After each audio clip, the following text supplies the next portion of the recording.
listeners, and welcome to episode 108 of the Nigeria Football Weekly podcast. I'm your host, Oke.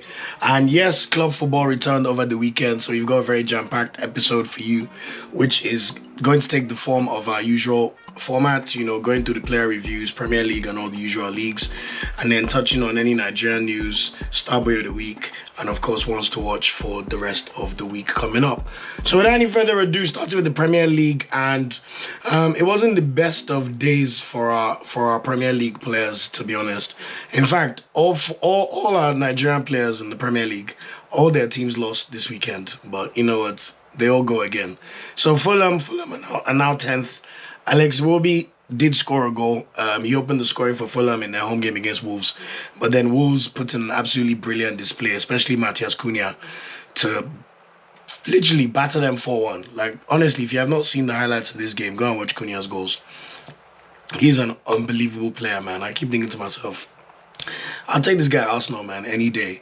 But yeah, they got absolutely battered. So Wolves have now won 2 games on the spin. And next up for Fulham, they go away to Tottenham Hotspur on Sunday. So that'll be 3:30 p.m. in Nigeria, 2:30 p.m. in the UK.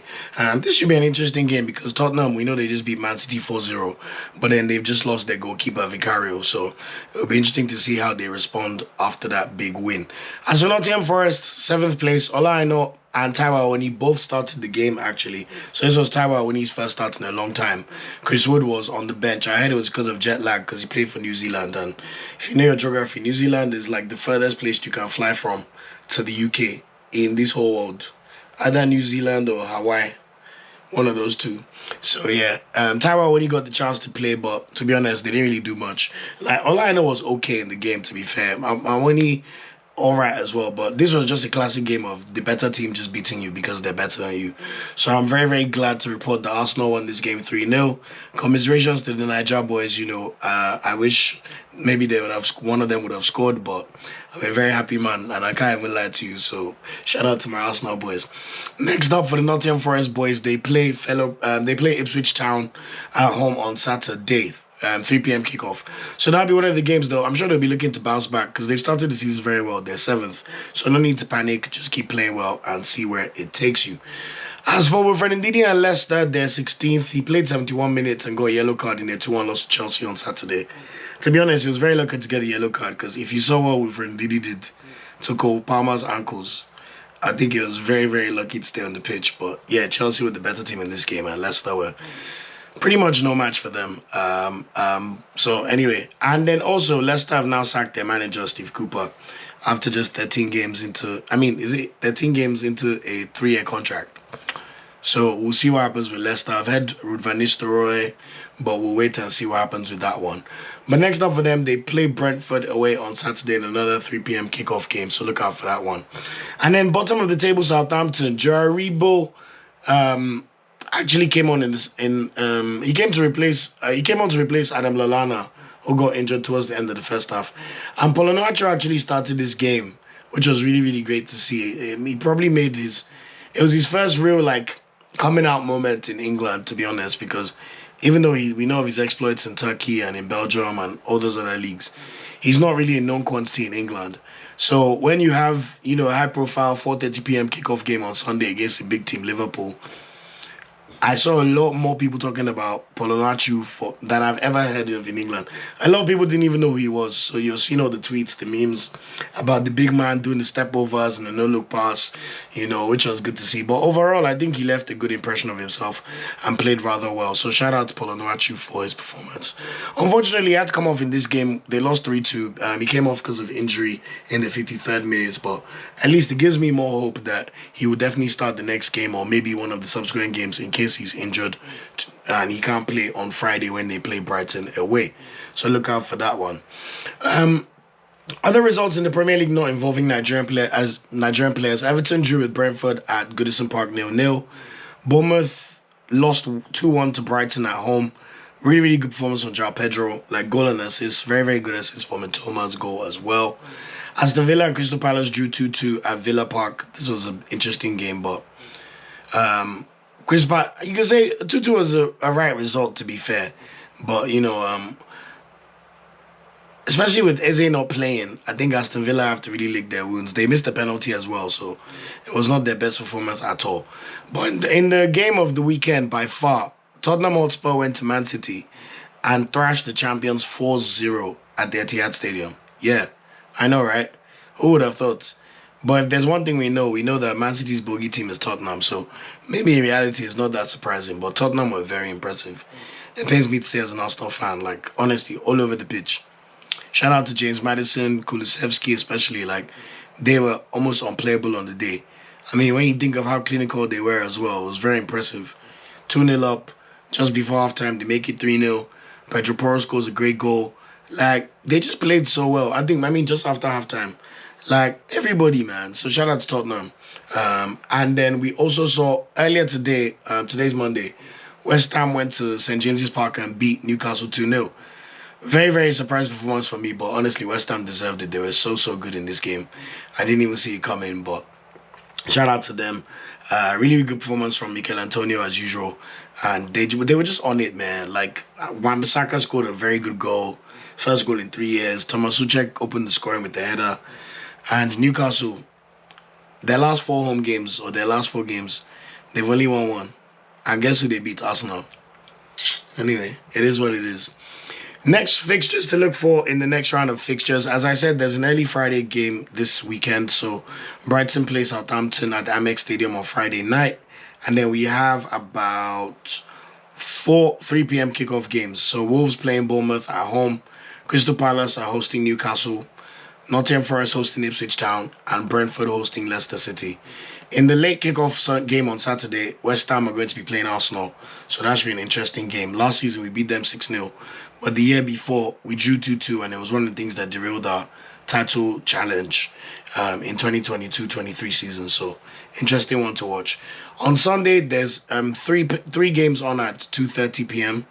I think this in Nigerian time, 2:30 p.m. in Nigeria, 1:30 in the UK. So Chelsea hosts Aston Villa at Stamford Bridge, Tottenham hosts Fulham at the Tottenham Hotspur Stadium, and Manchester United host Everton at Old Trafford. So it will be Ruben Amorim's first home game in the Premier League. So really looking forward to that.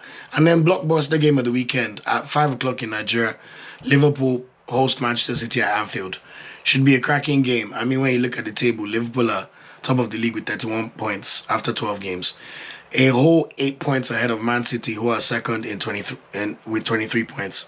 So if Liverpool win this game and are 11 points clear of Man City after 13 games, I mean, even the most optimistic, City fan would have to say that it might be time to say, man, it looks like Liverpool run away with it. So, but knowing Pep, I'm sure he might have something up his sleeve for us. So let's see how he gets on. And then, interestingly enough, there's about 3 teams who are all joint, who all have 22 points, so to speak. So Chelsea, Arsenal, and Brighton, we all have 22 points after 12 games. But Chelsea are third because they have a goal difference of +9. Arsenal also have a +9 goal difference. But Chelsea have scored 2 more goals than we have. And we've conceded 2 less goals. So, interesting one to watch.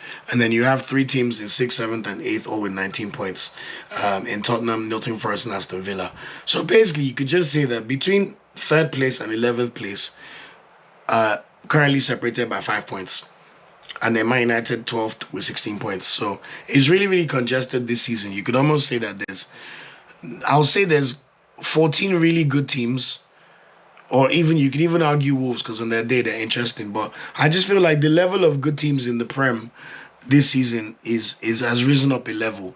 There's no team that you really watched this season and thought, oh, these guys are going to be battering boys. Or the guys that everybody just beats. Even Southampton that lost yesterday, they put up a fight, man. Like, they've been playing all right. It's just their individual mistakes are terrible, So even Southampton, Crystal Palace, Ipswich Town, Wolves, Leicester, Everton, those are the bottom 6. But on any day, they could still hand it to you. So at least one thing I'm happy about is it feels like the Premier League level has risen this season. Especially like 19 of the 20 teams all have 8 points. Southampton are really the only outlier with 4 points. But the way they played yesterday shows that they could go on a run. So let's see how it goes for them. Moving on to the championship, Josh Maja scored yet another goal. It's his 10th goal of the season. He's just one goal behind Boja Sainz of Norwich in West Brom's 2-2 draw against Norwich, which is ironically Sainz' team. So let's see if he could, score a few more in the upcoming games to become the outright top goal scorer. They play Sunderland away on Tuesday. Sunderland are second and one of the teams chase promotion, so that'll be a tough game. And then they play Preston away on Saturday. And then Elijah Adebayo played 66 minutes for Luton, while Moses was an unused sub as Luton beat Hull 1-0 to go up to 16th. They'll be playing the Championship League leaders in Leeds away on Wednesday, and then they play Norwich away on Saturday. In Serie A, and this is probably my most favorite segment when it comes to Nigerian players, Adebayo Lookman was back in action, played 82 minutes, ran the show, scored Atalanta's third goal in their 3-1 win over Parma on Saturday. Great, cut back, and he just hit it with his left foot. Fantastic goal. He had 2 goals disallowed initially in the game, and he was also heavily involved in the second goal Atalanta scored, playing a 1-2 with one of the Atalanta players who then squared it for Edison, the centre-back, to put into the net. In fact, Ademola Lookman is the 4th top goal scorer in Serie A, and he's 3rd in assists. Can you imagine? And Atalanta are now 2nd. They're only 1 point behind Napoli, who are 1st, with 29 points. And then you have about 4 teams, 2nd, 3rd, 4th, and 5th, all have 28 points. Atalanta 2nd, Inter 3rd, Fiorentina 4th, Lazio 5th. So literally, it looks like Serie A's title race might be one of the more interesting ones we'll see this season, just as it was 2 seasons ago. No, actually, I take that back. Inter ran away with it last year. But in recent seasons, apart from the last 2 years, we've seen quite competitive Serie A title challenges. So it looks like Serie A is the place to be if you want to watch an exciting title race this year. What else is there to know? Next up, Ademola Lookman, he'll be in action in Champions League tomorrow. Atalanta play Young Boys away. They probably need to win this game to really do their chances of qualifying for the next round a lot of good. And then they play Roma away on Monday, so that should be a tasty game. Speaking of Lazio and a team that's also challenging for the title, Fisayo Dele-Bashiru came off the bench in 86th minute and scored a goal as Lazio beat Bologna 3-0. Really good finish from him. His teammate was running with the ball and thought he got fouled, but the ball just rolled to Fisayo and he just slapped the ball into the net, even through 2 defenders from quite an impressive angle. So really good for his confidence. It's his first Serie A goal, first goal for him in the top 5 leagues in Europe. So shout out to you, Fisayo, man. I always believe in your ministry. I always tell these people. So next up for Lazio, they play Ludogorets at home on Thursday in the Europa League, and then they play Parma away in the league on Sunday. As for AC Milan, they're one of the giants that refuse to shine in Serie A this season. They're currently 7th. It's already looking like there's no way they're going to be in a title race. They're just not putting up a fight. And if they continue the way they're going, they're definitely not going to be returning to the Champions League unless they magically win it somehow. They're currently 7th, and Chukwueze only came on for the final 6 minutes in this game as AC Milan drew 0-0 to Juventus at San Siro. So quite an interesting game. But hopefully, let's see if Chukwueze will get some more minutes in the Champions League when they play Slovan Bratislava tomorrow. So that should be an interesting one. It's one of the earlier kickoffs, by the way, in case you want to watch that game. And then AC Milan play Empoli at home on Saturday. So let's see if Chukwueze gets some more minutes. Okoye continues to start, of course. His Udinese team drew 1-1 with Empoli today. He only made 1 save, so Empoli clearly didn't have that many shots on target. Next up for Maduka, Udinese played Genoa at home on Sunday. The good thing about Maduka as well is Udinese are 9th, and this is one thing I like about Serie A. I like the fact that our players are playing for all their good teams. Oh yeah, sorry, in case I didn't mention, I apologize about my voice. But I'm hoping I'm still able to be gotten across, or I can still get my point across. So yeah, good luck to Maduka in his next game against Genoa. In the Bundesliga, Victor Boniface is unfortunately injured and expected back in mid-January, so I wish him a speedy recovery. But Nathan Tella played 45 minutes and got an assist as Leverkusen beat Heidenheim 5-2 on Saturday. Patrick Schick, who's Boniface's replacement in the starting lineup, scored a hat-trick, which is interesting. But Jeremy Frimpong got injured in this game, so let's see if that means Nathan Tella will get some more minutes in their upcoming matches. Bayer Leverkusen will also be in action in the Champions League tomorrow at home against Salzburg. and then they play Union Berlin away on Saturday in the league.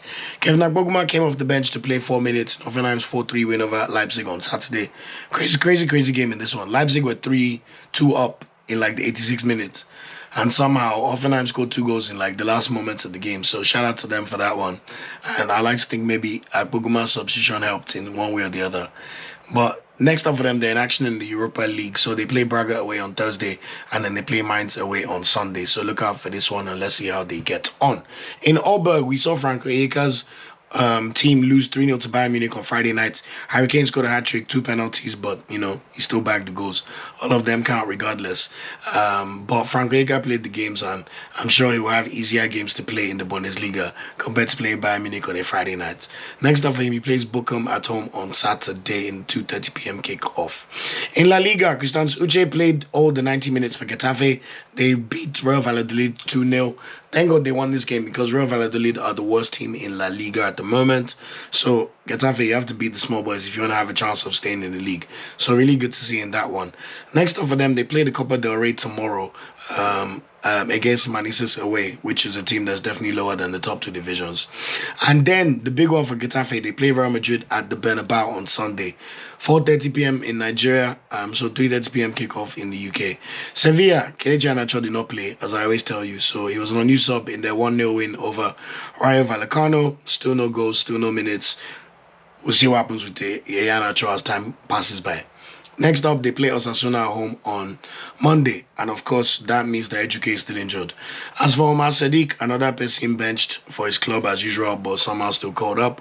A new sub for Real Sociedad in their 1-0 loss to Athletic Bilbao yesterday.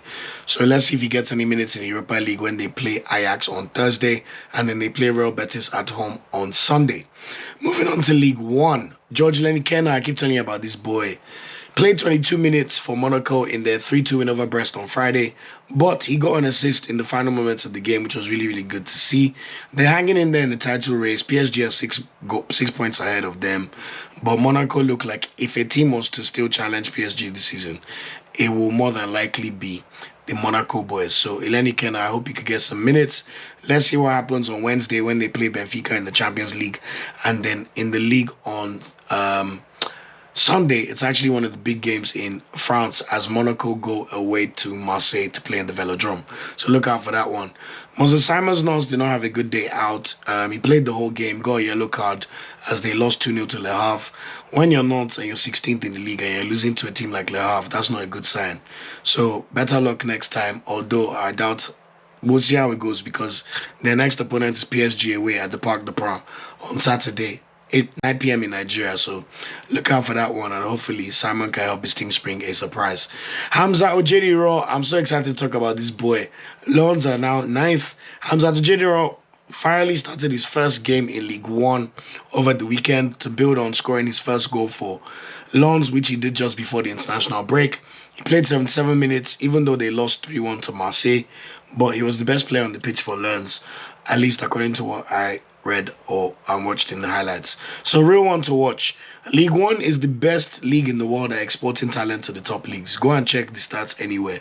So when you're a player that's being looked at in a good light and being given minutes in one of the better teams in France, Lens were in the Champions League last season, and you're a 21-year-old, you just turned 21 in November, it has to be a good sign. And like I said, central midfield is one of the positions we're lacking in Super Eagles. So if we could get someone like him in the national team and playing well, I think that's only going to do wonders for the Super Eagles, and I'm hoping it can happen because I should not be seeing Alassane Yusuf in the squad if he's playing in the MLS. I'm sorry. When there's a boy kicking ball and balling in League 1, nah, it should not happen. So shout out to Hamza Ojedi, keep it up, and his next game is away against Reims on Friday night. As for Gabriel Osho, Auxerre also doing really well in the league. They're 7th. He played 90 minutes as they beat Angers 1-0. This is really good because Auxerre just got promoted.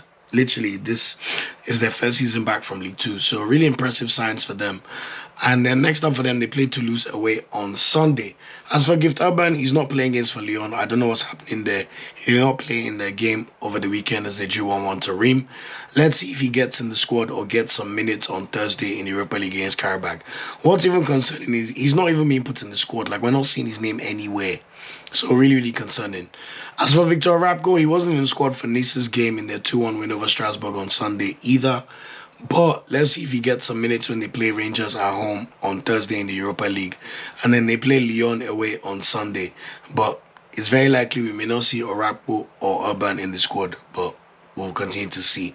And that's it in terms of the top 5 leagues for this week. So quickly moving on to the non-top 5 leagues in Europe, starting with Turkey, which is my new thing because Victor Osimhen plays in Turkey. I cannot be spending so long before I get to our star man. Galatasaray continue to lead in the Turkish league. They beat Bodrum 1-0 over the weekend. Osimhen started the game, but he did not score. But it was a routine 1-0 win for Galatasaray. And to be fair, the way they're just blitzing their opponents in Turkey, you can begrudge them a 1-0 win. I'm sorry. They're going to smash your sport at home on Sunday, like 4 or 5. And I'm sure Osimhen will get in on the goal, so watch out for that one. But before that game, they play AZ Alkmaar in the Europa League on Thursday. We know what Osimhen did to Tottenham the last time he played in the Europa League. So look out for this one. He looks like a man on a mission to try and really, propel Galatasaray to the kind of heights they reached in the year 2000 when they won the UEFA Cup against Arsenal on penalties. So look out for that game. As for Fenerbahce in second place, Osayi-Samuel started the game for Jose Mourinho's side in their 6-2 win over Kayserispor on Saturday. Really, really good performance from the team there. They also play in the Europa League on Thursday, so they go away to Slavia Prague to play Igor Ugbo's team. So watch out for that game. And then they play Gaziantep at home on Monday night. As for Anthony Nwakaeme, he was not in the squad for Trabzonspor in their 5-0 win earlier today. I'm not sure if he's injured, but I suspect so. As for David Okereke, he actually came off the bench and scored a goal in Gaziantep's 3-0 win over Istanbul Başakşehir, so shout out to him. And his next game is away against Jose Mourinho's boys in Fenerbahce. That game is also on Monday, so look out for that one for your viewing pleasure. In Portugal this weekend, there were no games for any team. I don't know if they were trying to help their teams in the Champions League, but I think there was a Portuguese Cup game for a few teams, but there was no league game, sure.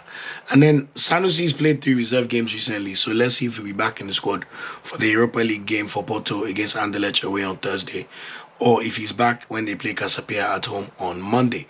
In Belgium, Tella Godare played 85 minutes, scored a goal as usual, 9th goal in the league, I think in just 10 games or 11 games, just balling out. He's only 1 goal behind Kasper Dolberg, who's the top goal scorer in the league and plays for Anderlecht. Former touted wonder kid. He was part of Ten Hag's boys when they almost got to the Champions League final, but was a bench guy, sure. Next up for them, they play St. Truden away on Sunday. This St. Truden team, man, Rafael Onyedika's Club Brugge team literally dealt with them badly over the weekend. So Haruko Dari should be able to run up the goals and put in a really good performance on Sunday in that game.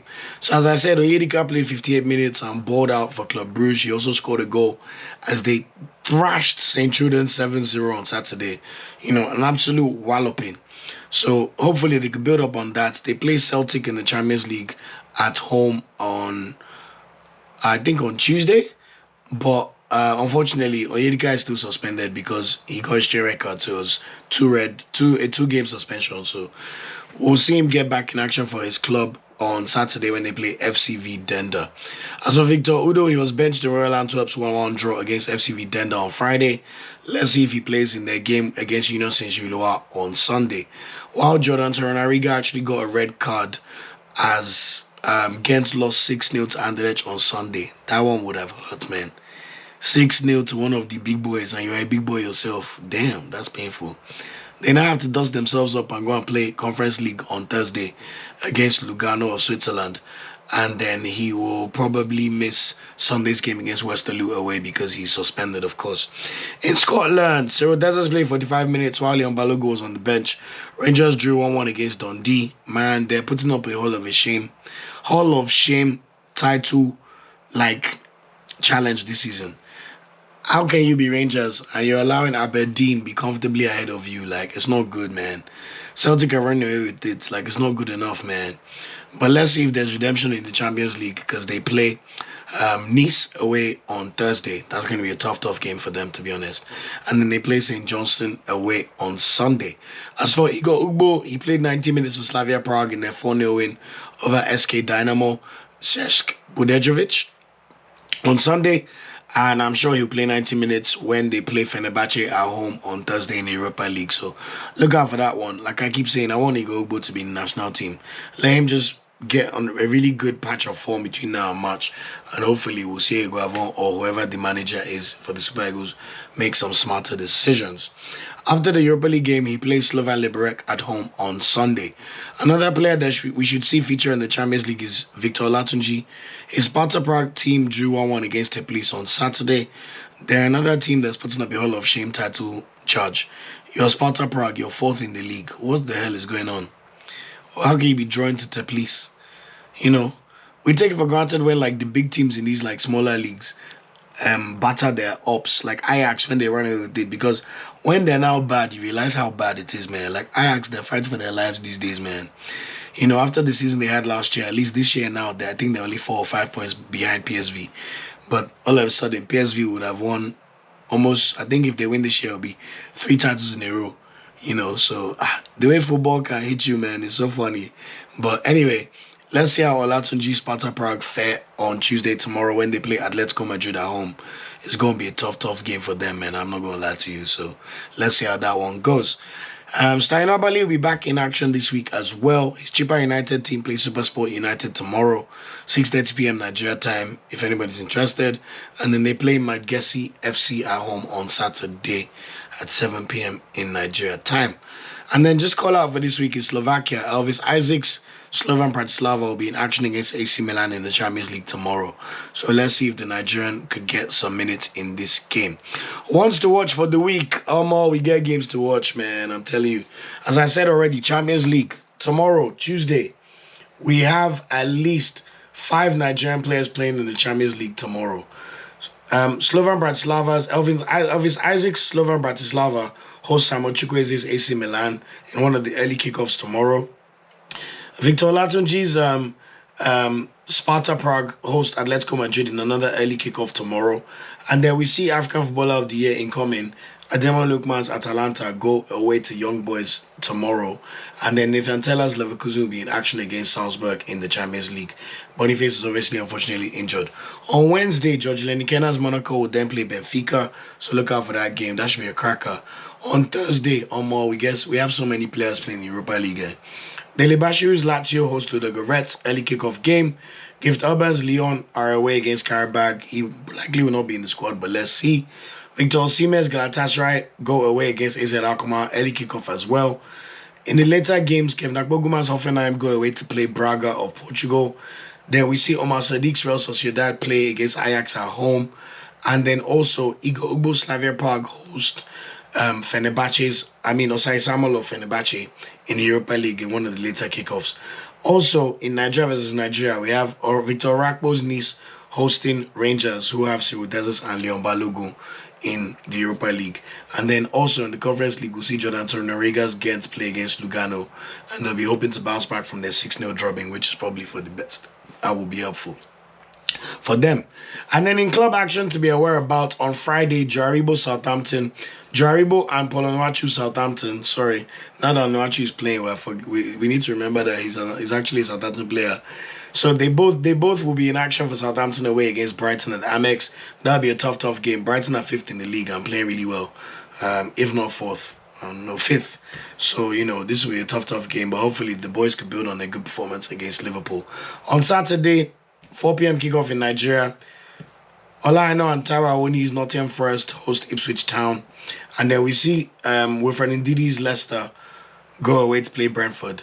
In the late kickoff in that game, on that day, Moses Simon's Nantes will go away to play PSG. And then on Sunday, we'll see Calvin Bassey and Alex Iwobi's Fulham go away to play Tottenham. And then Uche's Getafe play the big boys Real Madrid at the Bernabeu. I hope he can put in a statement performance and really shine in this one. That would be nice. Gift Urban's Lyon will then play against Victor Rapko's Nice. And then Ilenikhena will be in action for Monaco as they go to the Stade Velodrome to play Marseille.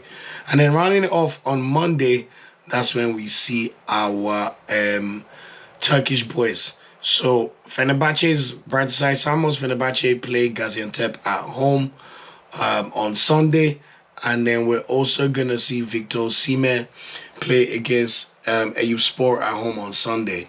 Actually, that's a Sunday game. Sorry.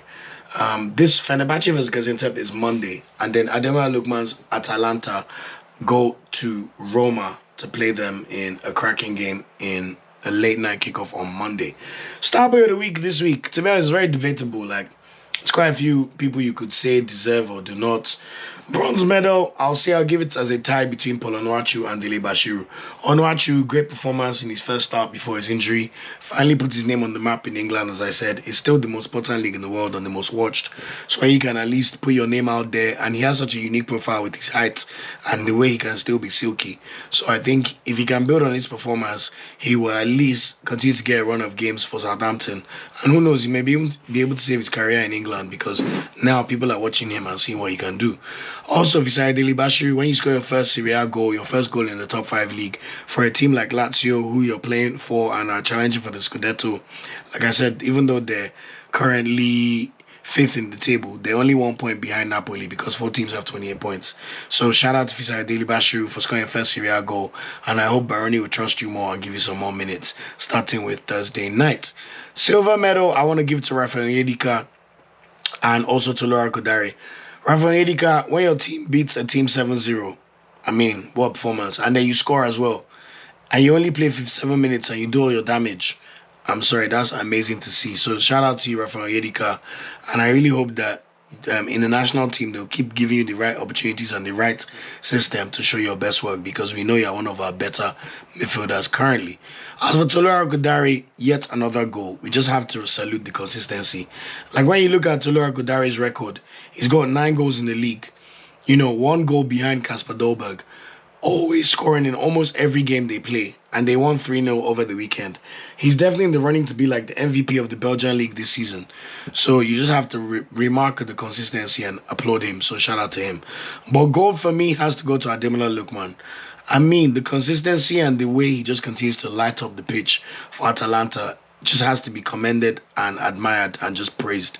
He scored 1 goal in this game. He scored the 3rd goal for Atalanta with his left foot, by the way. He played a big role in the 2nd goal that Atalanta scored in this game. He had 2 goals disallowed in this match. Just fantastic. Like, what else is there to say? He continues to play like someone that knows I'm the incoming CAF African Footballer of the Year. Innit? I know the crown befits me, like I deserve it. Atalanta, when you look at the numbers, they're by far the top goal scorers in Serie A. They've scored 34 goals. Only Inter can be near them. Inter have scored 31. Lookman is 4th for goals in the league with 7 goals from just 10 appearances, and he's 3rd on the assist charts with 4 assists this season. So he has 11 goal or assists from just 10 games. Like him and Mario Retegui. Retegui is the Italian striker who's starting for Atalanta, and he has 13 goals in Serie A. He's the top goal scorer.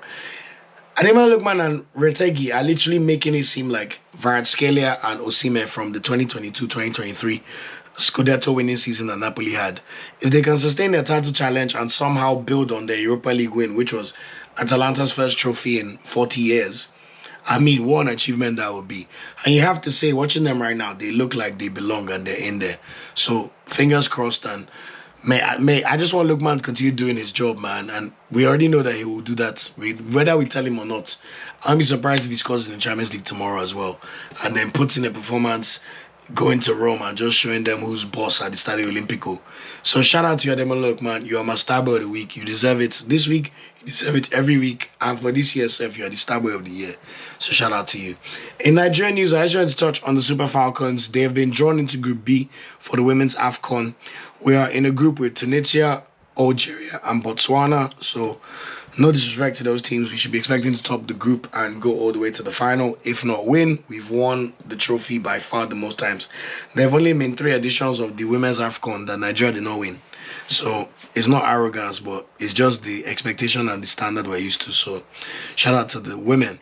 Also, the Super Falcons will be in action in a friendly game against France this Saturday. The game will kick off at 10 minutes past 9 in Nigeria, I don't know why it's 10 minutes past 9 rather than just 9 o'clock. But anyway, that's the way it's going to be. So we wish the Super Falcons all the best in that game against a top tier opponent.